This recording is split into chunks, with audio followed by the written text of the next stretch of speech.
Суровините се качуваат, цените не се одмрзнуваат и Агрокомората бара помош од државата, особено во делот на мелничко-пекарската индустрија.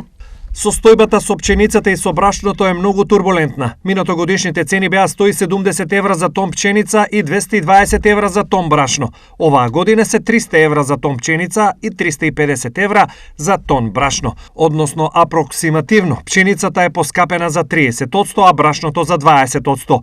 Има тенденција на понатамошно зголемување на цените, а овој тренд ќе предизвика сериозен притисок на произведувачите, кои без субвенции и помош од државата тешко ќе се справат со овој ценовен удар. Смета председателот на Агрокомората Горан Ѓоргиевски. Освен ова, предстојниот пораст на цените на енергенсите е исто така сериозен проблем, смета Ѓоргиевски.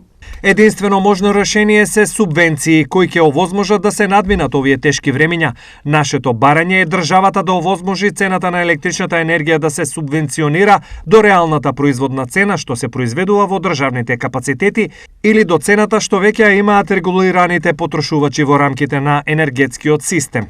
Вели првиот човек на Агрокомората.